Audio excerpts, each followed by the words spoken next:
이 버스를 보라. 평범한 경찰버스처럼 보이는 이 버스의 정체는 사실 사형수들에게 사형을 집행하는 일명 죽음의 버스다. 중국의 사형 집행 버스에 대해서 알아봐 달라는 의뢰가 들어와 취재했다.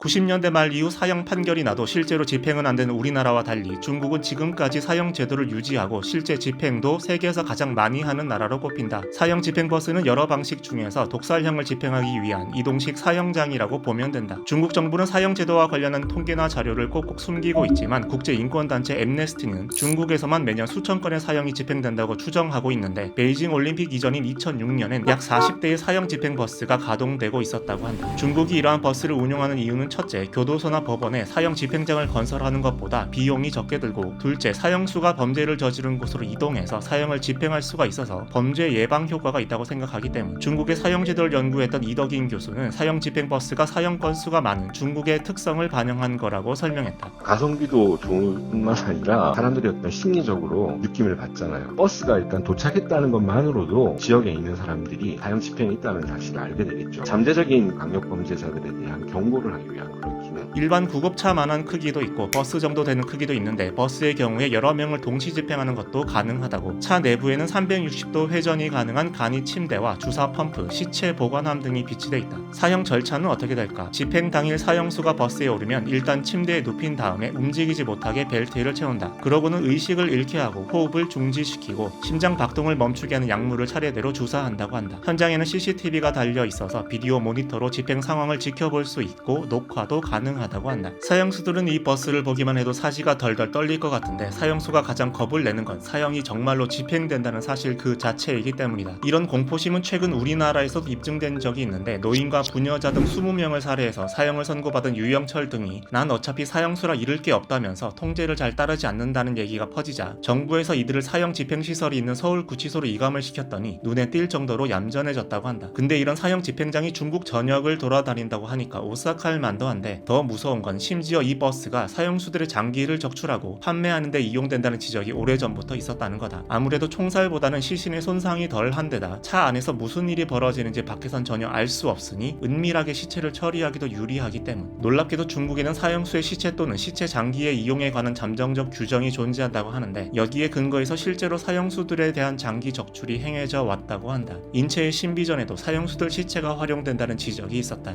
요식적으로는 사형수들이 집행 전에 자신의 장기를 기증하겠다라고 하는 것을 자발적 동의를 받아서 한다 이렇게 돼 있어요. 이렇게 적출한 장기들이 정말 필요한 그런 사람들에 대해서 절차에 따라서 이루어지면 별 문제가 없을 거라는 생각은 들어요. 근데 이게 여러 군데에서 돈벌이의 수단으로 쓰이는 그런 사례들이 있거든요. 실제로 우리나라에서도 예전부터 중국 병원과 연계해서 원정 장기 매매를 알선한 브로커들이 구속되는 사례들이 심심치 않게 있었고 2000년부터 2016년까지 해외에서 신장과 간을 이식받은 2206명의 환자 중에서 97.3%가 중국에서 수술을 받았다는 연구 결과가 나오기도 했다. 마약이나 불특정 다수를 향한 강력 범죄 등 도저히 이 사회가 받아들일 수 없고 따로 격리시켜 수용할 필요성마저 못 느낀다는 형벌을 내리는 게 바로 사형이다. 실질적인 사형 폐지국이 된 한국에는 현재 사형 판결을 받고 집행되지 않은 이들이 59명이며 2011년 이후 사형 선고가 내려진 사람은 단 3명밖에 없는데 사형 집행버스가 태연히 돌아다니는 걸 지켜보는 중국의 사형수들에 비한다면 인간적인 감방 생활을 하고 있다고 볼 수도 있겠다. 당신도 취재를 의뢰하고 싶다면